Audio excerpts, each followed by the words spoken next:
Alhamdulillah, an bɛ Ala tanu, an bɛ Alahu Taala fo ka Ala barikada a ka nɛɛmaw la, an ka nɛɛma mun n'an tɛ se ka jate ka s'a dan na. An bɛ sɔlaatu nɛɛma ani salamu kisi ɲini masaba ni yɔrɔ ka kɛ cidenw la sɔn hɛrɛ ma kan kuti Muhammad sallallahu alaihi wasallam n'a sɔdonko sanuma wa n'a ka sahaba ɲumanw ani o nɔminabaga ɲuman bɛɛ fo ka sari kiyama wuli lon ma. An baden silamaw, bi ye lonba ye n'a ye selideni lon ye. An bɔtɔ filɛ bato belebele de kɔnɔ nin ye n'a ye sunkaro ye. Silamaya lɔn bɛ koɲa looru le kan. O koɲa looru kelen kelen bɛɛ lajɛlen n'a kun de fo k'o le faamu. Ala ko an ye seli, a ma dan o ma, ko an ye sun, a ma dan o ma, ko an ye jaga bɔ, a ma dan o ma, ko an ye taa heji la. Est-ce que seli dama tɛ wasa kɛ? Est-ce que seli faridaya an kan o tun t'an wasa wa? A nana fɔ ko an ye sun don mun kosɔn? A fɔla ko an ye heji kɛ mun kosɔn? An ye jaga bɔ mun kosɔn? N'an k'o faamu, a caman na an bɛ bɛn an se ma an ka baaraw la. Diina lɔsen fɔlɔ ye mun de ye? O le ye kalimatu shahada ye. I bɛna don ko min na, i bɛna don diina min na, diina ni tigi n'o ye danfɛnw danmansa Ala ye, u ye sɔn a ma k'a fɔ tigi si tɛ yen ale kɔ.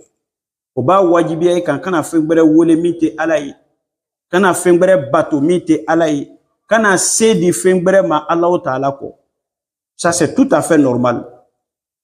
Diɲɛnatigɛ ko bɛɛ b'o ye. N'i donna du kɔnɔ, dutigi i kan k'a lɔn jɔnna lu le bɛ nin ye, wa mun bɛ kɛ yan mun tɛ kɛ yan kan k'o lɔn. N'i bɛ baara entreprise la, jɔn ta le sariya mun bɛ yen kan k'o lɔn.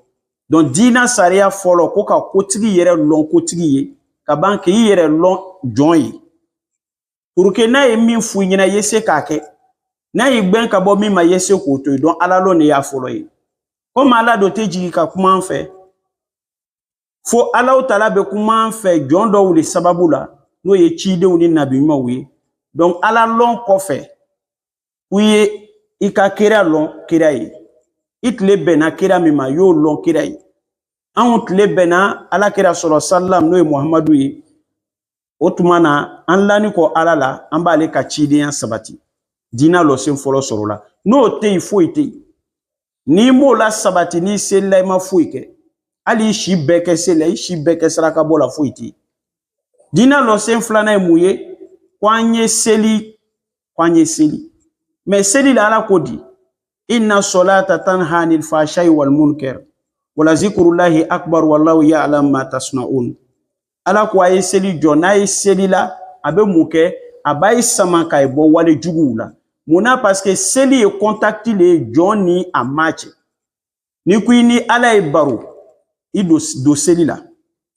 Donc mɔgɔ min ni Ala bɛ kuma ka caya suɲɛ looru tile kɔnɔ, sika t'a la Ala ko bɛ nɔ dɔ bila ale dusukun na min bɛ don ani walejugu cɛ. O de kosɔn seli farida looru a ma fɔ k'an y'a bɛɛ kɛ sɔgɔma k'an lafiya, a ma fɔ k'an y'a bɛɛ kɛ wula la k'an lafiya, walima an y'a bɛɛ fara ɲɔgɔn kan k'a kɛ tile fɛ k'an lafiya la. A tilanna tile wagatiw ni ɲɔgɔn cɛ pour que jɔn ni Ala kana tigɛ ɲɔgɔn na. Sitana tɔgɔ de ye ko al-khannas. Khannas kɔrɔ bɛ di dogobagaba. N'i ɲinana Ala kɔ dɔrɔn a bɛ tɛgɛ k'i la. Donc pour ne pas que wula ye don an ni Ala ka conversation cɛ, an ni Ala ka layiru kurakurayali cɛ, Ala ye seli tilan tile kɔnɔ ni cogoya nin na pour que tant que an bɛ nin kɛ, a b'an jurumu yafa, a b'an surunya Ala la, a b'an hakili to Ala la, o de bɛ kɛ sababu ye k'an bɔ Ala sɔsɔkow la. Selila ɲuman mɔgɔ min ye seli, o n'a fɔ kira na dɔ bɛ seli a bɛ nin kɛ, a bɛ nin kɛ, a bɛ nin kɛ. Kira ko k'a y'a seli bɛna bɔ a bɛɛ la, wa fana k'a bɔ a bɛɛ la. Donc n'i y'a ye i bɛ seli, jogo tɛ kan ka ɲa, i la seli revoit, seli bɛ kɛla ni ŋaniya jumɛn de ye? Est-ce que seli ɲalɔnna? A bɛ kɛla Ala le kama, a bɛ kɛrɛkɛrɛya ka kɛ Ala le kama, o seli o bɛ jɔn bɔ wale jugu la. Dɔ delila ka muso dɔ ye ka ɲabɔ a fɛ. A gbɛrɛla muso la ko muso ma ko n b'i fɛ. Komi i don furu la n tɛna se k'i bɔ i cɛ kun k'i furu, mais diɲɛ ma an ye kani kɛ. An ye manamana kɛ. Muso ko a ma ko baasi tɛ. ako ma ɲini fɛ yena farda 40 seli misiri la o ye tele 8 seli ele yi jija ye farda brɛbrɛ 40 seli misiri la kana farda kelen je ni y'o kɛ o de condition n'o banna an bɛ je cɛ ye lɛru dafa fajiri a bɛna misiri la a bɛ sira alimami kɔfɛ seli fana a bɛna seli lansara a bɛna seli donc o tele 40 waati sela muso ko cɛ ma bɛ a mana muso ko dɛ muso ko a ma bɛ cogo da ko non ko yafala ko a kaɲi mun y'a kɛ seli y'a bɔ baara jugu la donc ni y'an ta o ye dɛsɛnni ye k'an bɔ a la ko dɔ de bɛ yen an bɛ tɛmɛ o kan o ye diina lɔsen filanan ye donc a di kun ye mun ye ko k'an jogo ɲa mais ni jogo ma ɲa adamadenya bɛ tiɲɛ ni jogo ma ɲa an ni Alahu Taala cɛ bɛ tiɲɛ an n'Ala cɛ bɛ tiɲɛ ni ka mɛn mɔgɔ da ko n'an bɛ karisa la a jogo le seliko tɛ n tigɛla karisa la a jogo le adamadenya dilan cogo si tɛ yen jogo kɔ an bɛ Ala de la an jogo ɲa donc Ala bɛ fɛ an ka mɔgɔya ka ɲa an n'Alahu Taala yɛrɛ cɛ ka ɲa a tɛ ɲa jogo kɔ diina lɔsen filanan o kɛra jogo ye diina lɔsen sabanan n'o ye a tɔgɔ bɛ di jagabɔ ye ani sun jaga la Ala ko cogo di kira ma khuz min amwalihim sadaqatan tutahhiruhum wa tuzakihim biha wa salli alayhim inna salataka sakanun lahum Muhammadu tali kɛ nafolotigiw ka nafolo la bɛrɛya dɔ la i b'o o di fangandanw ma o bɛrɛya bɛ ta nafolotigi ka nafolo la ko a bɛ a sanuya a b'a sanuya Ala ka sanu jɔn tɛ Ala sɔrɔ fo jɔn min fana ka sanu pour que an ka sanuya an yɛrɛ bakun na an bolo fɛn n'o y'an ka nafolo ka sanuya an bɛ balo min na an b'an yɛrɛ fɛrɛya bɔ min na an b'an ka denbaya balo min na Ala ko an ye dɔ bɔ a la n'o kɛla an bɛ sanuya donc diina nin ye sanuya diina de ye kira ko ten sallallahu alaihi wasallam a ko sanuya k'o ye diina yɛrɛ tilancɛ de ye o kɔrɔ bɛ di mɔgɔ o mɔgɔ ka sanuya saritiw dafa diina tilancɛ ɲana a tora a tilan filanan Ala an sanuya a se ye su ma an bɛna taa heji ma an b'a laban su ma a se ye heji ma ko cogo di a ko heji la ko adamadenw bɛna Alahu Taala ka kabako ye liyashhadu manafi'a lahum adamadenw bɛ Alahu Taala ka kabako an b'o ye heji la silamɛya b'i bolo da o da la n'i sela Maka dɔ bɛ fara kan sikani min b'i la diina ko la n'i sela Maka dusukun bɛ sabati tuɛ i b'a lɔn an bɛ diina min kan nin n'i sela n sela ni ma se mɛ tiɲɛ de i dusukun b'o sabati fiyewu donc munna ele bɛna taa mɔgɔ dɔ ye Maka ye depuis Ala y'i da i m'o ye ja o silama bɛ yen a kun ye mun ye k'i latigɛ i yɛrɛ la k'i la Ala la k'i la silamɛya la i b'a lɔn hali ni farafin bɛɛ farala ɲɔgɔn kan ko an n'u bɔra silamɛya la foyi ma tiɲɛ ni sela Maka i b'an ɲini yɛrɛ an tɛ ye ni tubabuw ko an n'u bɔra la foyi ma tiɲɛ an bɛ taa Maka i hakili la ko a bɛɛ dan de ye min b'i bara yan fo i bɛ waso ko n'an n'u julaw bɔra la ko silamɛya ko banna ni sela Maka i b'a lɔn julaw tɛ dɛ Côte d'Ivoire tɛ dɛ farafinna bɛɛ ye bɔ la foyi ma tiɲɛ donc o ye Ala ka kabako ye an bɛ yɔrɔ min kɔ sisan o de ye sun ye ni an filɛ ka o bato belebelew kun cɛ an bɛ Alahu Taala de la baraji Ala k'a d'an ma a tiɲɛko bɛ Ala an kisi a ma jagatu fitiri minnu bɔra Ala k'a minɛ an balimaw sun na Ala ko cogo di suratul Bakara aya 184 Ala ko ya ayyuhal lezina amanu kutiba alaykumus siyam kama kutiba alal lezina min qablikum la'allakum tattaqun sunna Alahu Taala ko ay sun n'a ye sunna mun bɛ kɛ a bɛna Alahu Taala ɲɛsiranya sɔrɔ donc an y'a ye diina dulonman bɛɛ dɛn bɛ ko dɔ de la sun ta kun ye mun ye ko an bɛna siran Ala ɲɛ an fɛn fɛn bɛ yan sunna dɔw ye sun don 4 kura la yan ka taa tile ban ajɛ ma lɔnbaga tɛ yen dɔw ye sun don kumansi o bɛ taa tile ban yopu kan lɔnbaga tɛ yen dɔw yɛrɛ bɛ sun don a ka denbaya bɛɛ bɛ bɔ a bɛ tile ban bon na climatiseur kɔrɔ frigo fan bɛ sucrerie ɲumanw ni dumuni ɲumanw la a kɔngɔ b'a la dumuni filɛ nin a t'a dun mɔgɔ dɔ fana tɛ yen mais i bɛ siran jɔn de ɲɛ ka dumuni kɛ n'i bɛ sun na an bɛ ɲɔgɔn ɲininka an badenw fɛn fɛn bɛ yan sun ɲɛ sɛgɛ tile banna bi sun k'an tɔɔrɔ bi sun ka ne yɛrɛ ɲɛnamina k'an lanfo mais est ce que yɔrɔ t'i le bolo i bɛ se ka dumuni kɛ yɔrɔ min na mɔgɔ t'i ye n'i donna ɲɛgɛn na ka ji min k'i fa a ma ban wa n'i donna chambre kɔnɔ ka pomme domu ka i fa kini na k'a fɛn a ma ban wa an bɛ ɲɔgɔn ɲininka mais mun kosɔn an bɛ tɔɔrɔ kɔngɔ bolo an bɛ tɔɔrɔ minɔgɔ bolo mais an tɛ sɔn ka dumuni kɛ an tɛ sɔn ka ji min ja mɔgɔw ɲɛ o tɛ tuguni Alahu Taala ɲɛ bɛ an na sun yɛrɛ ni ye o de ye pour que isela ki balo fen to mansa mi ko son ni sungaro temina ibe se ko mansa sosoko ye katui o ko son ni sumnana abe drogimina bo drogimina abe chieni kera bo chieni na sunguru ba ye katui mais chiffre la ba ka magasin so ka sungaro do nyama na amna na tse ka daire to abolo tese ko magasin daire o kumate donc sun kunye muye kwa yinse ka sran Allah taala nye ambadou donc o sunde sungaro le fledier karo kele formation karoli ambana formation de la ni karo kele formation min kela ni akaran ka nafa karo tan ani kelen kono école de mbete école la sanji jeli maintenant e bara ta shini kene ala be sanji jeli ke bara la to adama dembe wati mi ke formation o le ka jan o le ka surote wati baye mais bena bara atobe di wati mi ta formation bara la o le ka jan katim formation ereka o kama ba me ko anga karo woro formation ke mais bena sanji tan bara ke ni karo woro formation yi donc o le be en fait yan sisen sungaro dilama karo kelempe karo tan fla kono ambe formé ala pour que karo tan kele nata ala nye sananya wo etwana anye se ko lati mi shetana kana sana ambe mu famu di kono sungaro te sungaro yere kono nayi ibe nyami ma sungaro kono ni ote pasabo bebete ambebe kongo munya ambebe milo munyu ambebe na sufe na flasele ambe kurana karambe na misirula bela jeni be ala bato sungaro la donc kabako to yi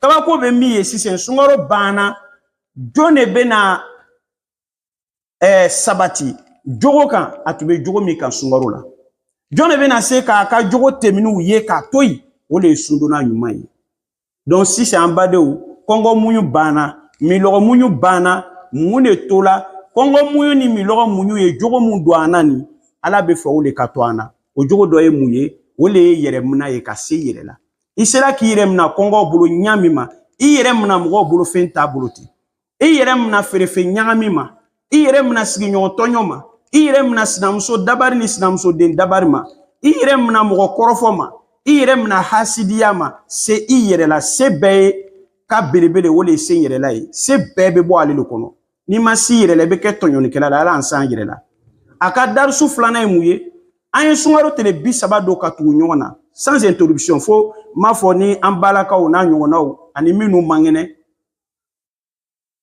c'est pour que ni sungaro bana an yere ese ka bo an yere la ka nafla sundo odo tenen sumbola alamsa sumbola arafalon sumbola ashura tele konodo tele tan sumbola ayamul bidu no e karo tele tan saba tele tan nani tele tan loru o fana ni sundo libo ola ona nyona ka bo nafla sumun be sankono pour que ayese ka noya an yere ma yese ko do ala famu ko juma dama donc o kofe sunana kana ladabu juma fana do ana wole misiri la nali anga misiru be fa sungaro la mais ni sunana formation mi dama wole ko kan degi misila nala mais est ce que akunye sungaro le wala ni sungaro bana silama juma de bena bo aka sokono kana farda sele misiri la sun la nyini ye ole ambadou o ko fa bana ka ladabu juma do ana ayan degi saraka bola ambadou sungaro la bebe maluboro di nyoma ambe sukaro di nyoma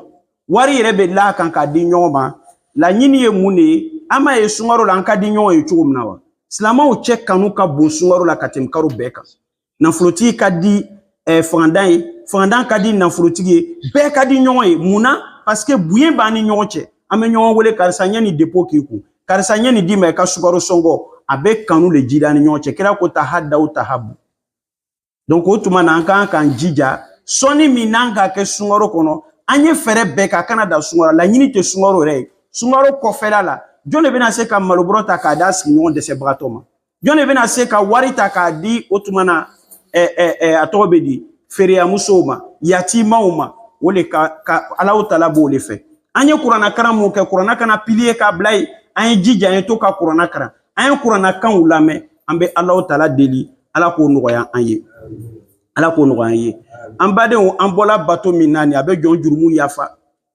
kira kote man soma ramadana imanan wa ihtisaban gufira lahu ma taqaddama min zanbi ambo ke ka kuma laba kira ko koni mogo suna ni limaniya ni baraji ɲini ye Allahu Taala bi jurumu bɛɛ lajɛlen yafa.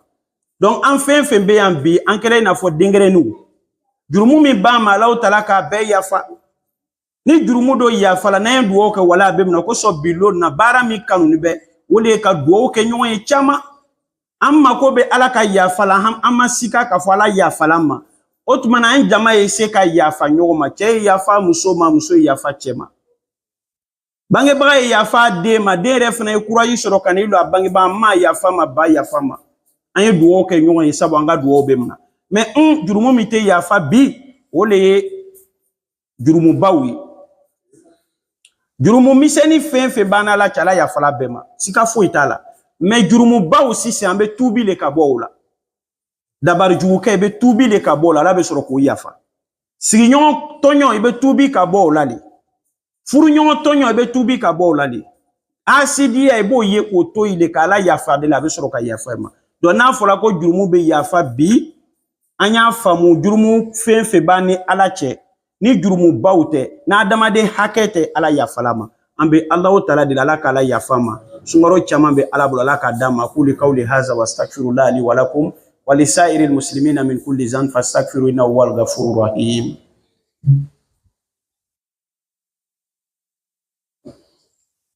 Alhamdulillah. Wassalatu wassalamu ala rasulillah wa alihi wa sahbihi wa sallama tasliman kaseera. Alhamdulillahi rabbil alamin. Chers frères et sœurs, nous remercions Allah subhanahu wa ta'ala qui nous a accordé ce grand jour. C'est une grâce de la part d'Allah envers la communauté de Muhammad sallallahu alayhi wa sallam. Une grâce que nous devons exprimer, pour laquelle nous devons exprimer notre gratitude à Allah subhanahu wa ta'ala. On a fait des bénédictions dans nos différentes mosquées, dans notre domicile, afin que Allah subhanahu wa ta'ala, l'année passée, afin que Allah puisse nous accorder cette année-là. Allah nous a fait grâce, on s'est encore retrouvés pour cette noble prière. Qu'Allah exauce, Inch'Allah. Chers frères et sœurs en islam, nous venons de clôturer une adoration qui est le jeûne, qui est le troisième pilier de l'islam, au sujet duquel le prophète dit sallallahu alayhi wa sallam, quiconque jeûne le ramadan avec foi et espérance, Allah subhanahu wa ta'ala lui pardonne ses péchés antérieurs. Et donc c'est sur ce pardon-là que nous allons parler. Dans la sourate 39 à Zumar, sourate 39 au verset 53, les groupes, Allah subhanahu wa ta'ala nous dit ceci. Pourquoi? Pour ne pas que nous désespérons de la miséricorde d'Allah. Il y a des musulmans qui désespèrent. Il est alcoolique, soit il a des comportements qui ne sont pas conformes aux prescriptions d'Allah subhanahu wa ta'ala. Et donc lui, il désespère. Et quand on désespère, qu'est-ce qui se passe? On va se dire, comment Dieu ne va pas me pardonner ces péchés-là? Autant continuer, autant m'enfoncer encore dans les péchés. Ça, c'est une grave erreur. Écoutons ce verset-là pour dire que Allah, c'est le tout miséricordieux, le très miséricordieux. Quels que soient tes péchés, lorsque tu as décidé de revenir à Allah repentant, il n'y a rien à faire, Allah te pardonne. Allah dit ceci, dis ô mes serviteurs qui avaient commis des excès à votre propre détriment, ne désespérez pas de la miséricorde d'Allah, car Allah pardonne tous les péchés. Oui, c'est lui le pardonneur, le très miséricordieux. Donc, quels que soient nos péchés, Allah subhanahu wa ta'ala nous pardonne. Ayons le courage, ayons la force de demander, comment dirais-je, de revenir vers Allah repentant. De demander pardon à Allah pour les péchés que nous avons faits. Regrettons nos péchés, formulons l'intention de ne plus revenir sur ces péchés-là. Si c'est le droit d'autrui, il faut lui restituer ses biens. Quels que soient tes péchés, Allah subhanahu wa ta'ala va te pardonner. Qu'Allah nous pardonne nos péchés. Dans la sourate 3, la famille de Ali Imran, Allah nous dit ceci. Et concourez au paradis, au pardon de votre Seigneur et à un jardin large comme les cieux et la terre, préparé pour les pieux, qui dépensent dans l'aisance et dans l'adversité, qui dominent leur rage et pardonnent à autrui, car Allah aime les bienfaisants. Ici, Allah subhanahu wa ta'ala nous exhorte